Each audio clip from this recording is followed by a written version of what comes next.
네, 여러분 안녕하십니까? 부산대의 김성진 명예교수 연결해서 오늘도 알아봅니다. 안녕하세요. 네, 반갑습니다. 김성진입니다. 네, 오늘은 홍준표와 이준석에 대해서 분석해 주시네요.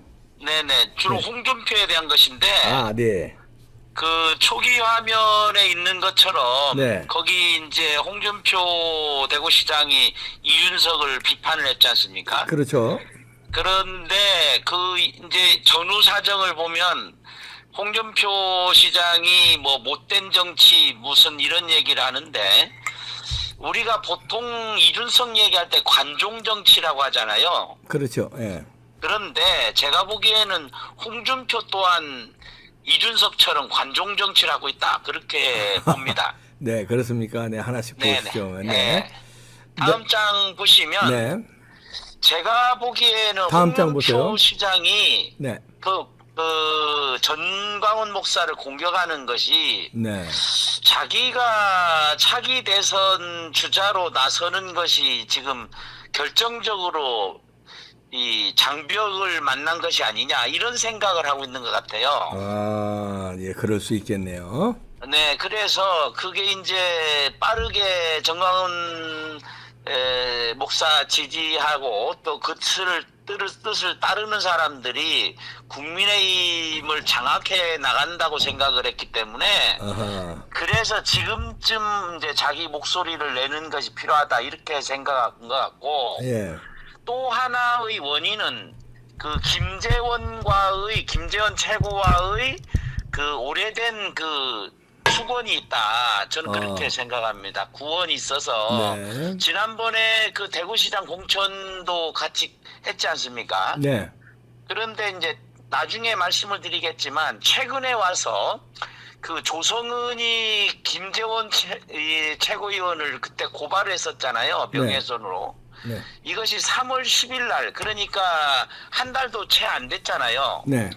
그 경선 끝나자마자 이 전당대회 끝나자마자 그것이 무혐의 처리가 됐는데 네. 이제 서로 간에 지금 그런 문제들이 얽혀가지고 이런 게 나타난 것이라고 봅니다. 네. 그래서 네. 저는 이 홍준표 시장이 광화문 애국 세력이 두려운 것 같다 그런 생각을 하고 네.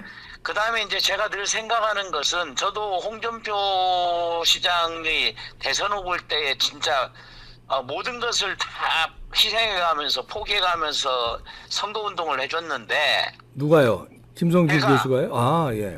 이 양반을 위해서 참 되게 힘을 썼습니다. 아, 그리고 그랬군요. 당대표 경선 때도 전국을 다니면서 해줬는데 네. 이 양반 행태에 대해서 도저히 참을 수가 없어서 오늘 이런 얘기를 하는 그래, 것입니다. 이게 여기 뭐 나오네요. 김성진 교수가 카드 뉴스 한 거 최후의 5분이다. 승리가 곧 정이다. 예, 이렇게. 그거 이제 뒤에 다시 말씀을 드리겠지만 다시 말씀하는 건 하지 마시고 지금 그냥 아니요. 그게 홍준표 자신이 늘 얘기를 해요. 24% 얘기하는데 네.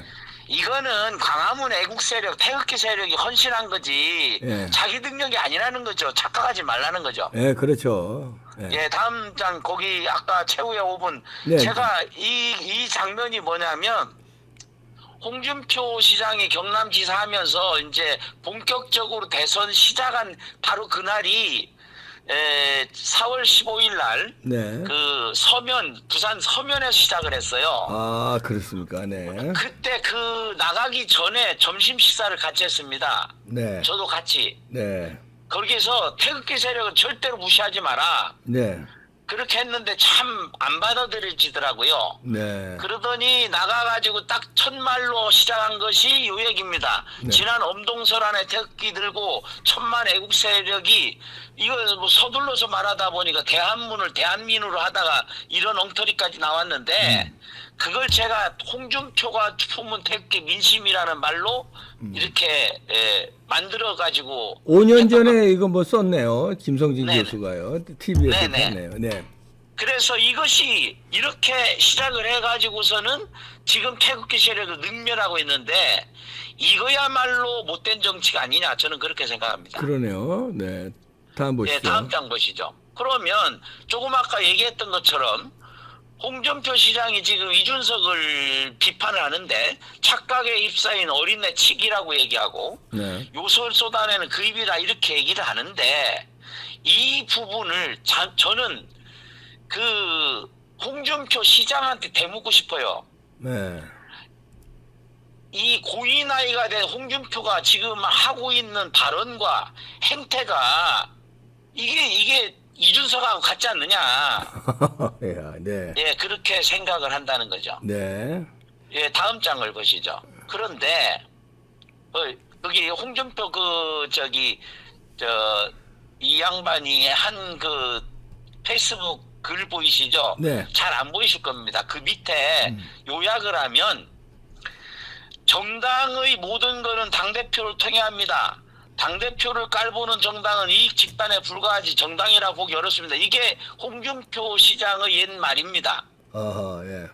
이렇게 말해놓고 그리고 제일 밑에 보면 나이가 아무리 어려도 선출된 당대표가 당의 최고 어른입니다. 이렇게 발언했었지 않습니까? 이준석을 엄청 띄워줬었죠 그때. 예. 그런데 지금 자기가 상황이 좀 안 좋다고 생각했는지 김기현 대표가 이 지방 정치나 잘해라 하니까 이걸 비판하지 않습니까? 예. 그래서 이제 김기현을 깔아 뭉개고 있는 중이죠. 예. 그러면 제가 묻고 싶습니다. 김기현 대표는 선출된 당대표 아니냐? 맞죠. 네. 그런데 이 뭐 도대체 원칙도 상식도 없고 계속 바뀌고 있습니다. 그러네요. 조변석계 하는. 그래서 이제 홍준표 시장을 얘기할 때 뭐 정치인은 귀신인데 인사는 등신이 어쩌고 얘기하지 않습니까? 네. 그래서 이거야말로 귀태 정치다 예. 라는 생각이 드는 겁니다. 네. 다음 보시겠습니다. 네. 예, 다음 장 보시죠. 그런데 이제 제가 홍준표 시장한테 가장 결정적으로 실망한 것이 부정선거에 대한 것입니다. 예. 한자가 잘못됐네요. 예. 그래서 자유당 시절도 아니고 이렇게 얘기를 했잖아요. 네. 그러면서 부정선거를 일축했는데 자유당 시절이 아니라서 지금 디지털 부정선거가 가능한데 예. 디지털 시대의 아날로그식 사고방식을 가지고 있는 이 양반이 그러니까요. 과연 국가 지도자가 될 수 있느냐. 네. 근데 이제 더 가관인 것은 그 아래쪽에 있는 것입니다. 네. 그 사회로 총선 음모론을 얘기하자 나는 사전투표에서 많이 이겼다 이렇게 하면서 절대로 부정투표 아니다 이렇게 일축을 해버렸지 않습니까? 거긴 대구잖아요. 그렇죠. 대구고 거기에는 자기 선거가 이제 결정적인 오류는 자기 선거에서는 사전투표에서 많이 이겼다. 그러면은 전국적으로 문제가 될 수 있는 거에 대해서는 관심이 없다. 이런 태도지 않습니까? 그렇죠. 예. 그래서 이런 부분은 절대로 용납될 수 없는 그런 정치적 모습이다. 이때 무소속으로 나왔죠? 네, 그렇습니다. 이 이 양반이 아니. 그 행태도 잠깐만요. 잠깐만요. 이때 네. 무소속으로 나왔기 때문에 네. 부정선거를 만약에 기획하는 집단이라면 저 같으면 제가 기획했으면 홍준표 이렇게 사전투표 많이 나오게 해서 이기게 해주겠네요. 왜냐하면 그렇죠. 분란의 불씨이기 때문에 무소속이고, 예, 무소속이고 보수 진영을 갈라치는데 아주 매일 적절한 소재이기 때문에 나 같으면 그렇게 해서 붙여주겠네요. 맞습니다.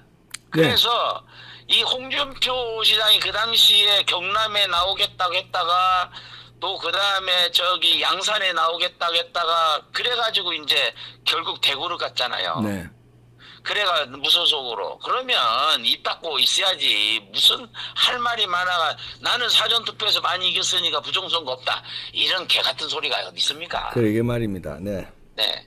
그래서 여기에 이제 굉장히 문제고 다음 장에 보면 저는 이것에 더 분노했습니다. 네. 이거 대선 후보 경선에 이제 자기가 경선 나와가지고서 지난번에 불리하다고 생각했는지 네. 그거를 입에 거품 물고 역선택 방지 당원을 반대했지 않습니까? 네.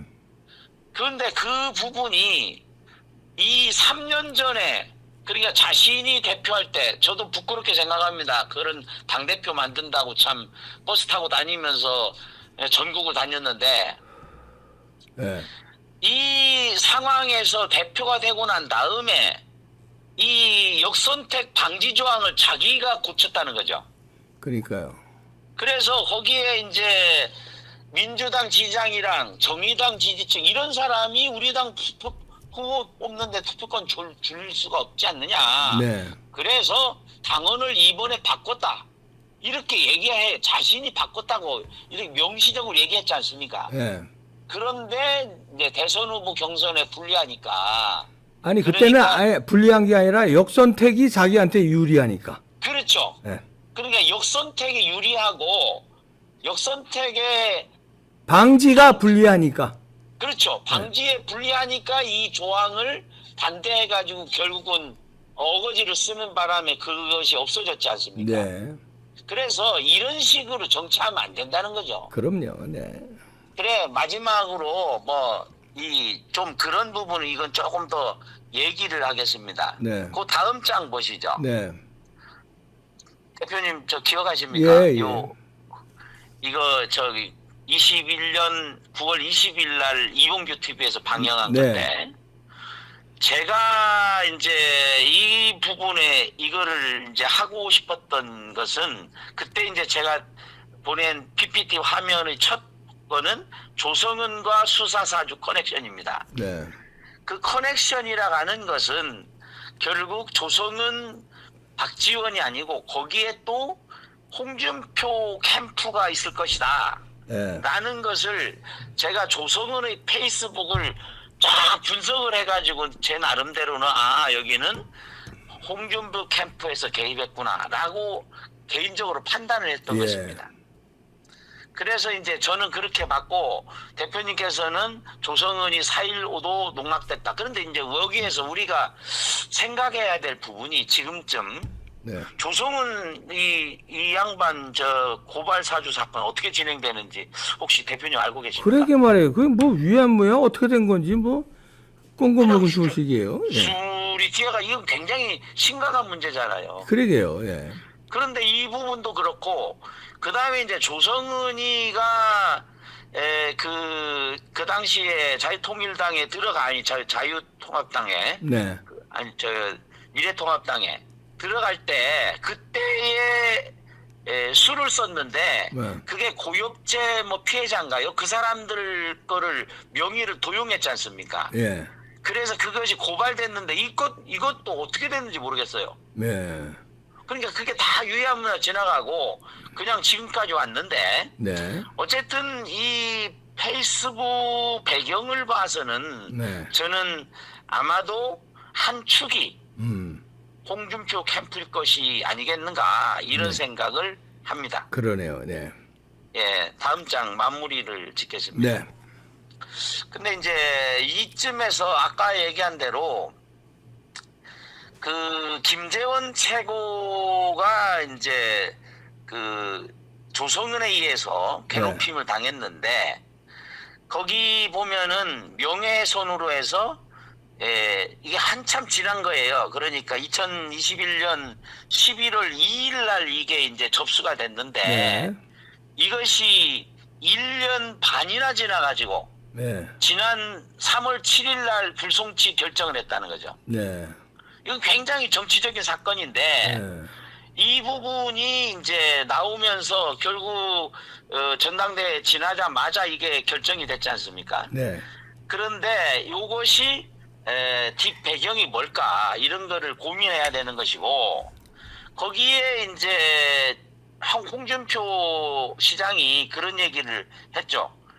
윤석열 후보를 그 당시에 후보를 저격을 하면서 네. 최소한의 도리를 지켜라. 몸담았던 정권에 대해서 공격하지 마라. 예. 이렇게 해서 문재인 정권을 비판하는 것을 홍준표 당시 예비 후보가 비판했어요. 네. 그래서 제가 묻고 싶은 것은 도대체 무슨 관계냐 문재인 정권하고 뒤에서 무슨 거래했느냐 이런 것을 묻고 싶은 겁니다. 박지원 조성은 만날 때 홍준표 캠프 인사 동서 이게 많이 보도가 됐지 않습니까? 예. 그런데 제가 나름대로 판단할 때는 거기 이제 뭐 위에 보면 정광훈 목사 밑에서 잘해봐라 자유통일당으로 당명 개정도 검토하라 이런 식으로 얘기를 하고 있는데 네. 저는 이 윤석열 정권의 출범에 결정적인 기여를 한 사람은 정광훈 목사와 강화문 애국 세력이다. 그럼요. 예. 그런데 그렇다면은 이것저것 가릴 것 없이 정광훈 목사한테 엎드려 절하는 것이 최소한의 도리가 아니겠습니까? 네. 대한민국 자유파라면. 네. 그런데 뭐 지금아가 딴지 걸면서 이렇게 하는 것은 너무나도 잘못된 것이다. 네. 저는 그렇게 생각하고 이거야말로 못된 정치고 관종 정치다. 그렇게 네. 생각합니다. 홍준표 시장 그냥 시장 집어치우고 그냥 잘하는 검찰 일이나 하면 뭐 검찰 검찰은 안 총장이 되죠. 지금 나이가 70인데 무슨 검찰을 해요? 변호사. 예. 변호사. 예. 변호사를 해서든 네. 그런 거를 하는데 그게 적격인 것 같으니까 네. 그러면 뭐 나이 70인데 지금 여전히 대선을 꿈꾸니까 이런 것을 하고 있지 않겠습니까? 대선은 포기해야죠. 네. 포기하고 그냥 마지막 남은 저 대구시장 그거라도 잘하면 좋지 않겠나 싶은데 요새 뭐 엉뚱하게 뭐 태양광 어쩌고 하면서 또 엉터리 짓을 하고 있더라고요. 그러게요. 네. 네, 잘 정, 네. 네. 네. 하여튼 예. 좀 정신 차리고 자기가 처해 있는 상황을 잘 판단하기 바란다. 이게 네. 제가 홍준표 시장한테 드리는 고언입니다. 네, 잘 정리했습니다. 김성진 교수였습니다. 고맙습니다. 네, 감사합니다. 네. 아이고, 홍준표 시장 그 문재인과 무슨 거래했나 이렇게 물어보네요. 김성진 교수가. 이준석의 동급으로 취급하니까 얼마나 망신입니까 이게. 나이 70에 이 30몇 살짜리 이게 제가 관종하고. 아이고, 마치겠습니다. 쉽게 잠 못 드시는 분, 아니면 자다가 깨시는 분, 맛있는 양갱 드시고 잠도 하나만 드셔도 바로 졸립니다. 수면 유도 락투신 함유가 되어 있고요. 한의학 박사가 개발한 겁니다. 이분이죠. 세계 최초입니다. 무설탕, 무색소, 무방부제. 맛은 기가 막히고 일로 전화하시고요. 자주 깨시는 분. 세계 최초 수면 양갱. 극하랑 양갱 먹고 아침까지 푹 주무십시오. 이봉규 TV 구독자께 특별 할인입니다. 4박스 플러스 하나에 118,800원. 상담 전화 080-767-3333 전화하세요. 한의학 박사 최초 개발입니다. 너무 맛있어요. 너무 맛있어. 너무 맛있어요. 잠 푹 주무세요. 애국 기업입니다.